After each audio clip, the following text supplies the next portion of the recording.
Good morning केमन आছেন আপনারা माई simple life ब्लगे सबाइके अनेक अनेक स्वागत। এখন বাজে সকাল 5:45। আমি ব্লগটা এখান থেকেই শুরু করছি। এখন ছাদে উঠে এসেছি, বাচ্চারা ঘুমাচ্ছে। আজ মেঘলা হয়ে আছে সকাল থেকে, ওই জন্য সূর্য দেখা যাচ্ছে না।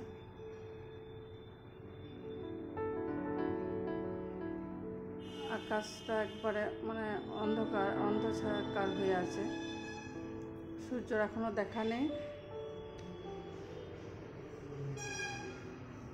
আমার বাড়ির চারপাশে এগুলো, বাড়ির চারপাশে দৃশ্য আপনাদেরকে দেখাচ্ছি। আর বাচ্চাদের স্কুল আছে, ওই জন্য সকাল সকাল ভাত বসাতে হবে, কারণ ওদেরকে টাইমে ভাত দিতে হবে। আর ভাতটা তো হতে ধরেন দেরি হয়, ওই জন্য আর প্রথমে আগে ভাতটা বসিয়ে দিই, তারপরে ঝাঁটা এগুলো করি, মুখ হাত ধুই। ভাত একদিকে বসিয়ে দেবো, একদিকে চাটাও দিয়ে দেবো। তারপরে আমার এইসব করতে করতেই ছেলেরা একজন করে উঠবে।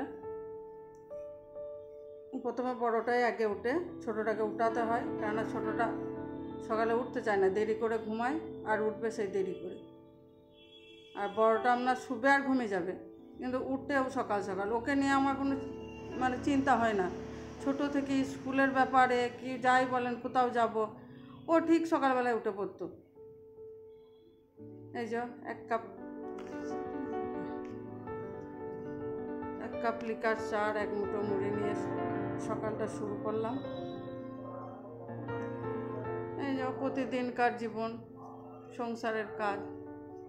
এই বাচ্চারা থাকতে থাকতেই কাপড়গুলো কেচে নিই, কেন ওরা চলে যাওয়ার পর তখন আবার 15-20 মিনিট অপেক্ষা করার পর আমি কাপড় কাচি। সেই জন্য যখন ফাঁকাতে রইলাম, ওরা থাকতে থাকতে কাপড়গুলো কেচে নিই। চানটা করে দিই, ওদের কাপড়গুলোকে কেচে নিই, তারপরে ওদের দিকে ভাত দিই। এই বছরের সংসার জীবনের অভিজ্ঞতায় অনেক কিছুই জানতে পারলাম, যে একা জীবন কিভাবে কাটানো যায়। পুরো মানে সংসারের জুতো সেলাই থেকে চণ্ডীপাঠ পর্যন্ত সব আমাকে নিজেকে করতে হয়। মানে কাউর কি বিশ্বাস করে কিছু করতে দিবেন, সেও দেখবেন মানে সুযোগ খুঁজবে। তার থেকে বাবা নিজের কাজ নিজে করাই ভালো। আমাদের সাংসারিক জীবনটা খুবই কষ্টের, সত্যি কথা। আমার কাছে খুবই কষ্ট, জানি না বাকিদের কাছে কি কেমন।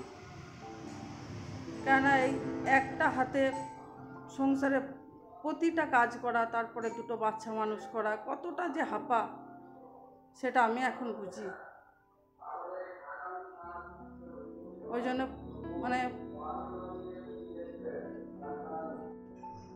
ওই জন্য বলছি যে প্রত্যেকটা মেয়েকে আগে স্বনির্ভর হতে হবে, আর নিজের পায়ের নিচের মাটিটাকে শক্ত করতে হবে, তারপরে এই সংসার জীবনে পা দেবেন।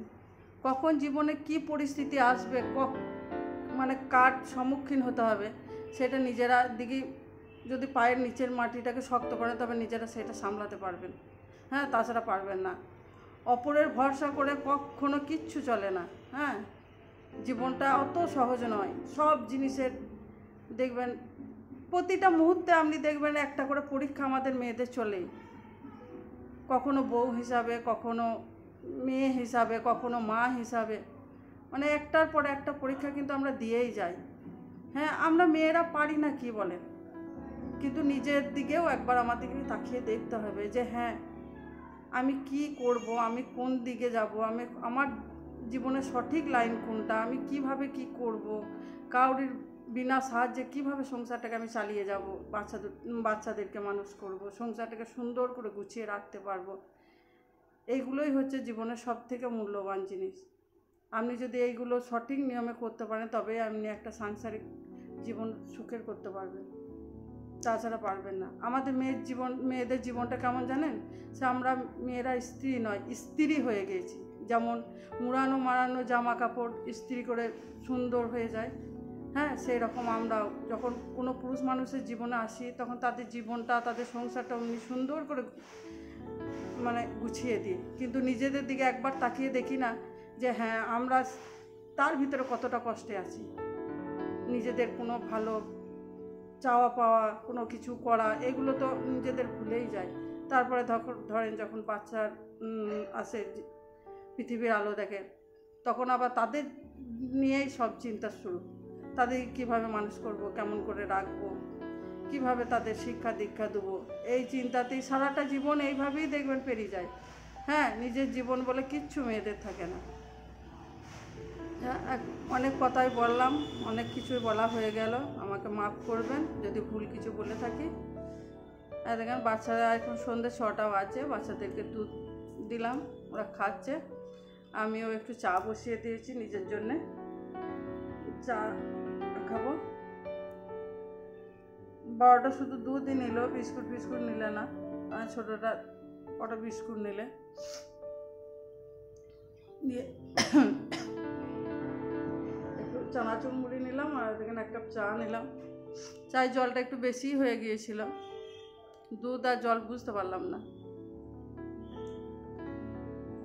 চাটা খেয়ে নিই, তারপরে বাচ্চাদেরকে পড়াতে বসাবো, একটু পড়িয়ে দিয়ে তারপরে সংসারে আবার রাত্রের রান্না আছে। আজকে আর রাত্রেও বেশি কিছু করবো না, আলু সেদ্ধ ডালই করবো। এখন রাত 10:50 বাজে, রাত্রে খাওয়া দাওয়া কমপ্লিট হয়ে গিয়েছে, বাচ্চাদের সব ঘুম চলে এসেছে।